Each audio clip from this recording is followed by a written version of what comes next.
और चांदी दोनों में खरीदारी के यहाँ पर मौके हैं और बाइंग करके यहाँ पर काम करना है। नवनीत, आप कैसे देखते हैं गोल्ड एंड सिल्वर दोनों को ही, और यहाँ पर आपके क्या टारगेट्स हैं नियर टर्म के लिए और by the end of this year, दोनों ही लिहाज से?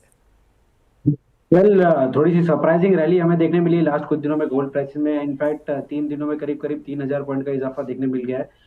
काफी फंडामेंटल हंट करने के बावजूद भी मुझे ऐसे कोई ट्रिगर्स नहीं मिले जो ये 3-4 हज़ार पॉइंट की अपसाइड मोमेंटम को जस्टिफाई कर पाए। बट मोमेंटम तो मोमेंटम है, तो इसके साथ साथ ऐसा लग रहा है कि बायस इस बार, जैसे कि दिनेश जी ने बताया, 1,01,000, 1,01,000, 1,01,200 तक भी जा सकता है। बट हमारे को ये ग्रेट क्लैरिटी नहीं है गोल्ड प्राइसेस के इस अपवर्ड मोमेंटम पे, तो थोड़ा सा साइडवेज या साइड रह के वेट एंड वॉच करने की रणनीति हम अपना रहे हैं। वेरे सिल्वर पे हम काफी समय से बुलिश रहे हैं। टाइम एंड अगेन हमने रिएटरेट किया कि 1,25,000 इस दिवाली तक और मे बी साल के एंड तक 1,35,000 का भी स्तर देखने मिल सकता है। तो अभी भी बुलिशनेस कायम है। हम करीब करीब $39 के ऊपर का एक नया लेवल का ब्रेकआउट देख रहे हैं, होल्ड करते हुए देख रहे हैं प्राइसेस को।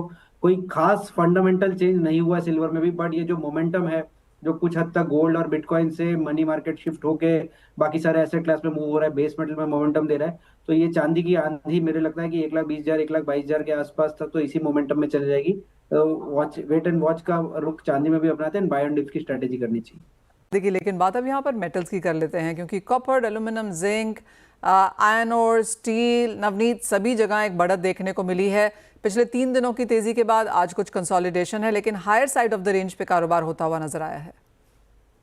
वेल डेफिनेटली सारे ही कमोडिटीज में या इनफैक्ट सारे बेस मेटल में कहूंगा एक पॉजिटिव मोमेंटम देखने मिल रहा है।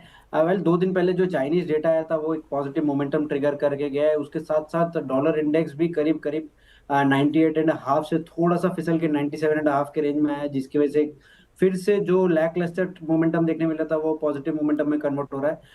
यहाँ पर जापान के साथ, वियतनाम के साथ, दो देशों के साथ में ऑलरेडी प्रेसिडेंट ट्रंप ने टैरिफ ट्रीटी साइन किया है, और आने वाले दिनों में शायद ऐसा पॉसिबिलिटी हो सकता है कि 1 अगस्त से ये डेट शिफ्ट होकर 12-15 अगस्त तक भी चले जाए, जिसकी वजह से भी अंडरलाइंग टोन थोड़ी सी बुलिश हो रही है। एंड मैक्रो फंडामेंटल भी अगर आप देखें कि कॉपर के बहुत ही ज्यादा स्ट्रांग है इनहेरेंट फंडामेंटल्स। जिंक का भी अगर आपने ILSJD का डेटा देखा तो वो एक डेफिसिट सिनेरियो इंडिकेट कर रहा है लास्ट मंथ के नंबर्स के हिसाब से। तो कुल मिला के ओवरऑल पिक्चर थोड़ी सी पॉजिटिव होते जा रही है, and I will not be surprise यहाँ से अगर 3 से 5% का पॉजिटिव मोमेंटम इन दोनों ही कॉम्प्लेक्स में आपको देखने मिल जाए। तो ओवरऑल बाय ऑन डिप्स की स्ट्रेटजी यहाँ पर कॉपर में भी रहेगी, and eventually we will head towards 920, 930 over the next few days. Navneet, यहाँ पर क्या व्यू है? वेल मुझे लग रहा है कि क्रूड लास्ट 2-3 दिनों से थोड़ा स्ट्रगल कर रहा है, और ऊपरी लेवल पे जब जब आ रहा है हमें एक सेलिंग देखने मिल रही है। बट ओवरऑल अगर देखा जाए तो एक पॉजिटिव मोमेंटम क्रूड में डेवलप होना चाहिए, बिकॉज मैक्रोज तो थोड़ा सा पॉजिटिविटी दिखा रहे हैं।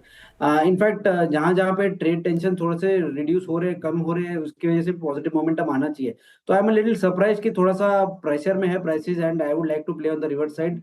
मैं ब्रेंट को $67 के आसपास, या WTI को $64 के आसपास, या इनफैक्ट डोमेस्टिक में 5,600 लेवल के आसपास क्रूड बाय करने की स्ट्रेटेजी रखता हूँ।